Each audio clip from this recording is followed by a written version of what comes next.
Hi guys, ಇವತ್ತು ನಾನು ಮಾಡೋ ಶೈಲಿ ಮಟನ್ ಸಾರು ಯಾವ ಥರ ಅಂತ ಎಲ್ಲ ಆಲ್ರೆಡಿ ಹುರ್ಕೊಂಡಿದ್ದೀನಿ. ಇದು ನಾನು ಫಸ್ಟ್ ಐಡಿಯಾ ಬರಲಿಲ್ಲ ನನಗೆ ವಿಡಿಯೋ ಮಾಡ್ಕೊಳ್ಳೋಕೆ, ಹಾಗಾಗಿ ನಾನು ಈಗ ತೋರಿಸ್ತಾ ಇದ್ದೀನಿ. ಇದರಲ್ಲಿ ಏನೇನು ಹಾಕಿದ್ದೀನಿ ಅಂದರೆ ಈರುಳ್ಳಿ, ಬೆಳ್ಳುಳ್ಳಿ ಮತ್ತು ಮೆಣಸಿನ್ಕಾಯಿ, ಕೊತ್ತಂಬರಿ, ಪುದೀನ, ಚಕ್ಕೆ, ಲವಂಗ. ಬೆಳ್ಳುಳ್ಳಿ ಕಮ್ಮಿ ಆಗಬೇಕು, ಯಾಕಂದರೆ ಮಟನ್ ಸಾರಿಗೆ ಕಮ್ಮಿ ಇರಬೇಕು ಬೆಳ್ಳುಳ್ಳಿ. ಮಿಕ್ಕಿದೆಲ್ಲ ಟೊಮೆಟೊ ಎಲ್ಲನೂ ನಾನು ಟೊಮೆಟೊ ಹಾಕ್ತೀನಿ. ನಮ್ಮ ಅತ್ತೆ ಸೈಡ್ ಕಡೆ ಟೊಮೆಟೊ ಹಾಕಲ್ಲ ಮಟನ್ ಸಾರಿಗೆ. ಇಷ್ಟು ಹಾಕಿದ್ದೀನಿ. ಇದರಲ್ಲಿ ಕೊಬ್ಬರಿ ಅರ್ಧ ಕೆ ಜಿಗೆ ಎಷ್ಟು ಬೇಕೋ ಅಷ್ಟು ಕೊಬ್ಬರಿ ಹಾಕಿದ್ದೀನಿ, ಮತ್ತು ಧನಿಯಾ ಪುಡಿ ಹಾಕಿದ್ದೀನಿ. ಈಗ ನೋಡೋಣ ಬನ್ನಿ ಯಾವ ಥರ ಮಾಡೋದು ಹೇಗೆ ಅನ್ನೋ ಥರ ಹೇಳ್ತೀನಿ.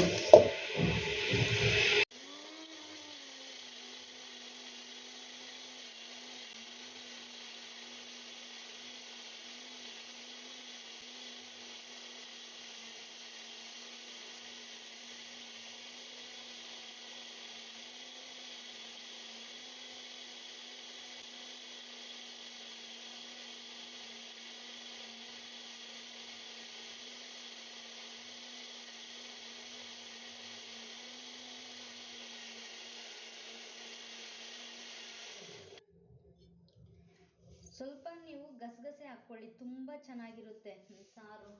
ಇನ್ನು ಅಮ್ಮ ಮನೆ ಸೈಡು ಕಡಲೆಪಪ್ಪುನೂ ಹಾಕ್ಕೊಳ್ತಾರೆ.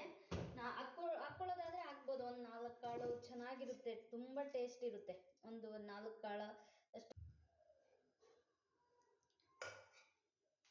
ಇದನ್ನು ನಮ್ಮಮ್ಮ ತುಂಬ ಚೆನ್ನಾಗಿ ಮಾಡ್ತಾರೆ ನಾನ್ ವೆಜ್ಜು. ನಾನು ಫಸ್ಟು ಮದುವೆಗೆ ಮುಂಚೆ ನಾನೇನು ನಾನ್ ವೆಜ್ ತಿಂತಿರ್ಲಿಲ್ಲ, ಮದುವೆ ಆದಮೇಲೆ ಸ್ಟಾರ್ಟ್ ಮಾಡ್ಕೊಂಡಿರೋದು. ಹಂಗಾಗಿ ನನಗಿಂತ ನಮ್ಮಮ್ಮ ತುಂಬ ಚೆನ್ನಾಗಿ ಮಾಡ್ತಾರೆ ಮಟನ್ ಸಾರಾಗಲಿ ಏನಾಗಲಿ. ಇದು ಅರ್ಧ ಕೆ ಜಿ ಮಟನ್ ತಂದು ಇವಾಗ ಮಾಡೋಣ, ನೋಡ್ಕೊಳ್ಳೋಣ. ಇವಾಗ ಇದು ಎಣ್ಣೆ ಕಾದಿದೆ, ಇವಾಗ ಇದನ್ನು ಎಲ್ಲ ಹಾಕ್ಕೊಳ್ಳೋಣ. ಈಗ ಏನಿದು ಮಟನ್ ಇದೆಯಲ್ಲ, ಈ ಅರ್ಧ ಕೆ ಜಿ ಮಟನ್ದು ನಾನು ಈಗ ಎಲ್ಲ ಅದೇ ಬಾಣಲಿಗೆ ಹಾಕ್ತಾಯಿದ್ದೀನಿ, ಪಾತ್ರೆಯಲ್ಲಿ ಹಾಕ್ತಾಯಿದ್ದೀನಿ.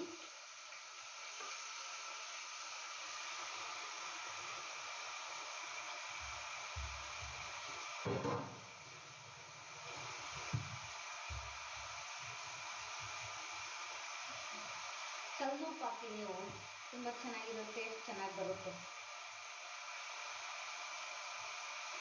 ನಾನು ಅರ್ಧ ಕೆ ಜಿಗೆ ಇಷ್ಟು ತಗೊಂಡಿದ್ದೀನಿ.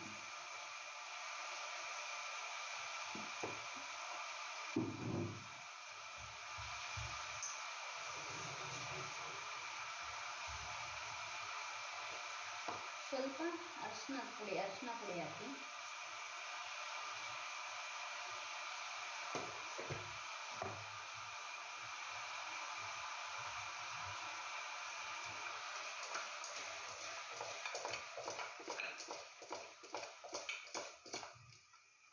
ಇದು ಚೆನ್ನಾಗಿ ಕಲಕಿ.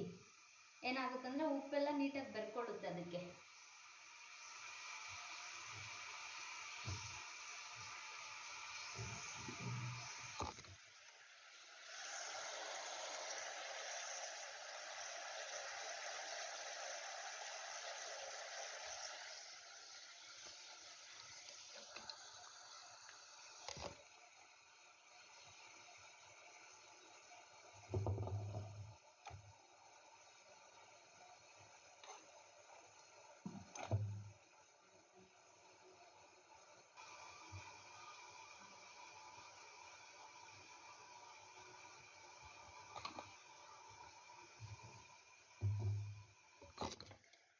ಇವಾಗ ಇದೆಲ್ಲ ಚೆನ್ನಾಗಿ ಇದಾಗಿದೆ. ಇವಾಗ ನಾನು ಇದಕ್ಕೆ ಮಸಾಲೆ ಹಾಕ್ತೀನಿ. ನಾನೇನು ರುಬ್ಕೊಂಡಿದ್ದೀನಲ್ಲ ಆ ಮಸಾಲೆ ಹಾಕ್ತೀನಿ.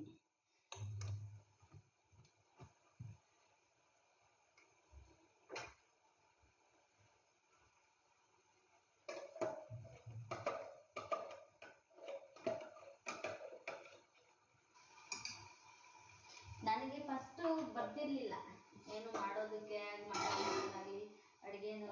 ಮದುವೆಗೆ 3 ತಿಂಗಳು ಎಲ್ಲ ನಾನು ಕಲ್ತ್ಕೊಳ್ಳೋಕೆ ಮಾಡಿದ್ದು. ಅದಕ್ಕೆ ಮುಂಚೆ ಏನು ಬರ್ತಿರ್ಲಿಲ್ಲ.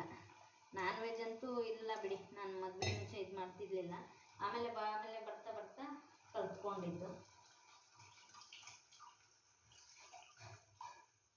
ನನ್ನ ತಂಗಿ ಅವರೆಲ್ಲ ಚೆನ್ನಾಗಿ ಮಾಡ್ತಾರೆ ನಾನ್ ವೆಜ್. ವೆಜ್ಜು. ಇವಾಗ ನಾನು ಅದೇ ಬಿರಿಯಾನಿ ಆ ಥರದ್ದೆಲ್ಲ ಪರ್ಟಿಕ್ಯುಲರಾಗಿ ಚಿಕನ್ ಫ್ರೈ ಆ ಥರದ್ದು ಕಲ್ತ್ಕೊಂಡಿದ್ದೀನಿ. ಅದಿನ್ನು ಫಿಶ್ ಸಾಂಬಾರಾಗಲಿ ಫಿಶ್ ಫ್ರೈ ಆಗಲಿ ನಾನು ತಿನ್ನಲ್ಲ. ಫಿಶ್ ಫ್ರೈ ಫಿಶ್ ಸಾಂಬಾರು ಅದು ಏನೋ ಅಪರೂಪಕ್ಕೆ ನನ್ನ ಮಗಳ ಬಾಣ ಪ್ರೆಗ್ನೆಂಟಲ್ಲಿ ತಿಂದಿದ್ದಷ್ಟೇ. ಅದು ಮುಂಚೆ ಏನು ನಾನು ಇದು ತಿಂತಿರಲಿಲ್ಲ.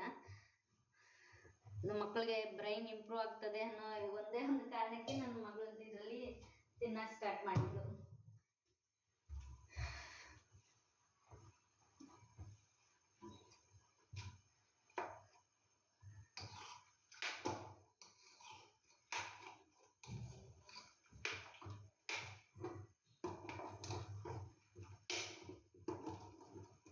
ಇದು ಚೆನ್ನಾಗಿ ಕುದಿ ಬರಲಿ. ಇದರಲ್ಲೇ ಚೆನ್ನಾಗಿ ಕುದಿ ಬಂದಾಗ ಇದು ಎಲ್ಲ ಉಪ್ಪು ಖಾರ ಎಲ್ಲ ಚೆನ್ನಾಗಿ ಪೀಸುಗಳಿಗೆ ಹಿಡ್ಕೊಳ್ಳುತ್ತೆ. ಆಮೇಲೆ ಬೇಕಂದರೆ ನಾವು ಮುಚ್ಚಳ ಹಾಕಿ ಕುಕ್ಕರ್ ಮುಚ್ಚಿಟ್ಟು ಹಾಕಿ ಆಮೇಲೆ ಒಂದು 2 ವಿಸಿಲ್ ಕೂಗಿಸ್ಕೊಂಡ್ರೆ 2 ವಿಸಿಲ್ ಸಾಕು ಅಂದ್ಕೊತೀನಿ. ಬೇಕಾದ್ರೆ ಆಮೇಲೆ ನೋಡ್ಕೊಳ್ಳೋಣ. ಯಾಕಂದರೆ ಒಂದೇ ಸತಿ ನಾವು 3 ವಿಸಿಲ್ ಕೂಗಿಸ್ಬಿಟ್ಟು ಅದು ಎಲ್ಲ ಸಾಫ್ಟ್ ಆಗಿಬಿಡುತ್ತೆ ಪೀಸಸ್, ಅವಾಗ ತಿನ್ನೋಕೆ ಚೆನ್ನಾಗಿರಲ್ಲ. ಹಂಗಾಗಿ ನಾನು ಮೊದಲು ಏನು ಮಾಡ್ತೀನಿ ಅಂದರೆ 2 ವಿಸಿಲ್ ಕೂಗಿಸ್ಕೊಳ್ತೀನಿ. ಇಲ್ಲ ಸ್ವಲ್ಪ ಬಲ್ತಿದೆ ಅಂತಂದರೆ 3 ವಿಸಿಲ್ಸ್ ನೋಡ್ಕೋತೀನಿ ಯಾವ ಥರ ಏನು ಅಂತ. ಇವಾಗ ಸದ್ಯಕ್ಕೆ 2 ವಿಸಿಲ್ ಸಾಕು ಅನ್ಕೊತೀನಿ. ಮತ್ತು ಆಮೇಲೆ ಇದು ಇಳಿಸ್ಕೊಂಡ್ಮೇಲೆ ಆಮೇಲೆ ಇದು ನೀಟಾಗಿ ಇನ್ನೊಂದ್ಸಲಿ ಕುದಿಸ್ಕೊಂಡ್ರೆ ಸಾಕಾಗುತ್ತೆ. ನಮ್ಮ ಅತ್ತೆ ಸೈಡ್ ಏನಂತಂದರೆ ಕೊಬ್ಬರಿನ ಈ ಮಸಾಲೆ ಐಟಮ್ಗೆಲ್ಲ ರುಬ್ಕೊಳ್ಳಲ್ಲ. ಅದನ್ನೇ ಸಪ್ರೇಟು ಕೊಬ್ಬರಿ ಹಾಲು ಅಂತ ತೆಗೆದುಬಿಟ್ಟು ಇನ್ನೇನು ಕುದಿಯುತ್ತಲ್ಲ ಆವಾಗ ಹಾಕ್ತಾರೆ. ಅವ್ರಿಗೆ ಆ ಪ್ರೋಸೆಸ್ ಇಷ್ಟ. ನಾನು ಈ ಥರ ಪ್ರೋಸೆಸ್. ಬಟ್ ಇದು ಟೊಮೆಟೊ ಹಾಕಲ್ಲ. ನಾನು ಟೊಮೆಟೊ ಹಾಕ್ತೀನಿ ಮಟನ್ ಸಾರಿಗೆ. ಮತ್ತು ಬೆಳ್ಳುಳ್ಳಿ ಕಮ್ಮಿ ಇಟ್ಕೋಬೇಕು ಇದು ಮಟನ್ ಸಾರಿಗೆ ಎಸ್ಪೆಷಲಿ.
ನಿಮಗೆ ಇಷ್ಟ ಆದರೆ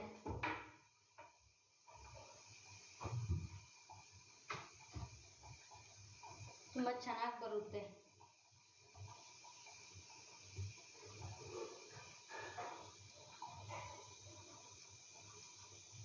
ನಾವೇನಂತಂದರೆ ಎಲ್ಲ ಒಟ್ಟಿಗೆ ಹಾಕ್ಬಿಟ್ಟು ಧನಿಯಾ ಪುಡಿ ಹಾಕಿ ಇದು ಕೊಬ್ಬರಿ ಹಾಕಿ ಎಲ್ಲ ರುಬ್ಕೊಬಿಡ್ತೀವಿ. ಆದರೆ ಒಂದೊಂದು ಸೈಡ್ ಏನಾಗ್ತದೆ ಅಂತಂದರೆ ಅವರು ಸಪ್ರೇಟ್ ಮಸಾಲೆನ ಒಂದ್ಸಲ ರುಬ್ಕೊಂಡು ಕೊಬ್ಬರಿನೇ ಒಂದ್ಸಲ ರುಬ್ಕೊಳ್ತಾರೆ. ಆಮೇಲೆ ಆ ಕೊಬ್ಬರಿ ಹಾಲು ಹಾಕ್ತಾರೆ. ಅದು ಚೆನ್ನಾಗಿರುತ್ತೆ. ಅದೇ ನಮ್ಗೆ ಈ ಥರ ಟೇಸ್ಟ್ ಇಷ್ಟ ಆಗಿ ನಾವು ಇದೇ ಥರನೇ ಕಂಟಿನ್ಯೂ ಮಾಡ್ತಾಯಿದ್ದೀವಿ. ಒಂದೊಂದು ಕಡೆ ನೀವು ಒಂದೊಂದು ಥರ ಮಾಡ್ತಾರೆ ಮಟನ್ ಸಾರುಗಳು. ಅಂದರೆ ಗಸಗಸೆ ಸ್ವಲ್ಪ ಹಾಕ್ಕೊಳ್ಳಿ. ಇನ್ನು ಪೋರ್ಕ್ಗೆ ಗಸಗಸೆ ಜಾಸ್ತಿ ಹಾಕ್ಕೋತಾರೆ.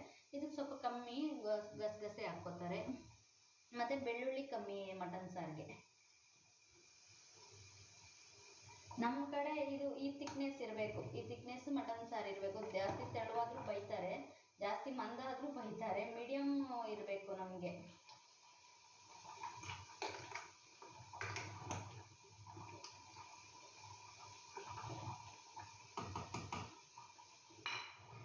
ಇದು ಇವಾಗ ಸಾರು ಕಂಪ್ಲೀಟ್ ಆಯಿತು.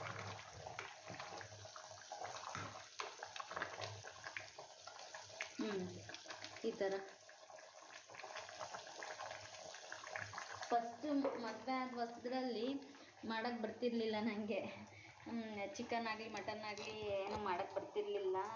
ಒಂದೊಂದು ಒಂದೊಂದ್ಸಲಿ ಎಲ್ಲ ಪೂರ ಬೇಯಿಸ್ಬಿಡ್ತಿದ್ದೆ, ಇಲ್ಲಾಂದರೆ ಬೇಯಿಸ್ದಿದ್ರೂ ನಡೀತಿರ್ತದೆ, ಪೂರ ಬೇಯಿಸ್ಬಿಡ್ತಿದ್ದೆ. ಒಂದು 3 ವಿಸಿಲ್ಸ್ ಹಾಕ್ಬಿಡೋದು, ಆ ಥರ ಒಂದು 3-4 ಟೈಮ್ಸ್ ಏನೋ, ಒಂದು 5 ಟೈಮ್ಸ್ 6 ಟೈಮ್ಸ್ ಏನೋ ಮಾಡಿದ್ದೀನಿ ಮಿಸ್ಟೇಕ್ಸ್ಗಳು ಈ ಮಟನ್ ಚಿಕನ್ ಮಾಡೋದು. ಆಮೇಲೆ ಬರ್ತಾ ಒಂದೊಂದೇ ಕಲ್ತ್ಕೊಂಡಿದ್ದು ನಾವು.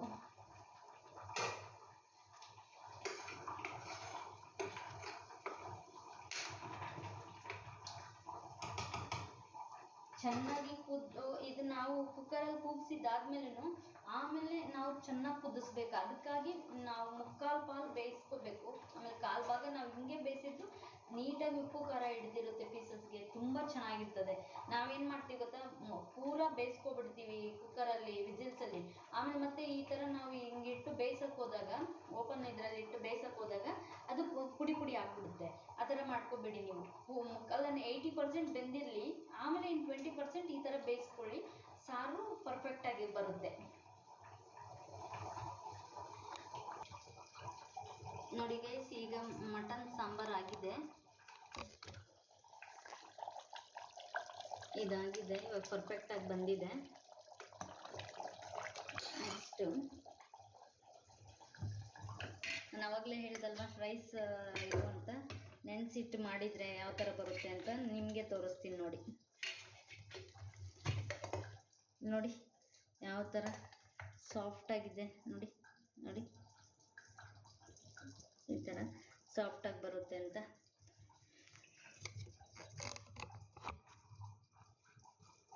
ಈಗ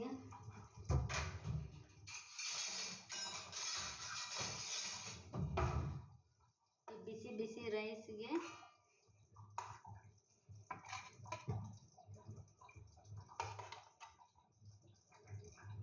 ಮುದ್ದೆ ನಮ್ಮ ಯಜಮಾನ್ರು ಬಂದಮೇಲೆ ಮಾಡಿಕೊಳ್ಳೋದು. ಇದು ನಾನು ಇವಾಗ ಅವರು ಎಷ್ಟೊತ್ತು ಬರ್ತಾರೆ ಅಂತ ಗೊತ್ತಿಲ್ವಲ್ಲ, ಮಧ್ಯಾಹ್ನದ ಊಟದ್ದು.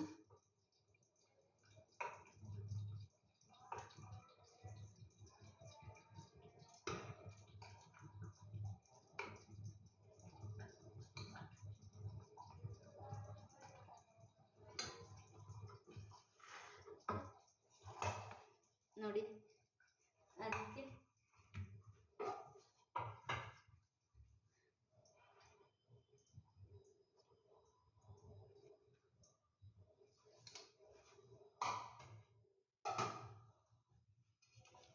ನಿಮಗೂ ಇಷ್ಟ ಆದರೆ ಲೈಕ್ ಮಾಡಿ, ಶೇರ್ ಮಾಡಿ, ಕಮೆಂಟ್ ಮಾಡಿ, ಪ್ಲೀಸ್ ಸಬ್ಸ್ಕ್ರೈಬ್ ಆಗಿ. ಇದು ನಾನು ಮಾಡಿದ್ದೇನಂತ ಮಟನ್ ಸಾರು, ರೈಸ್ ವಿತ್ ಕುಕುಂಬರ್.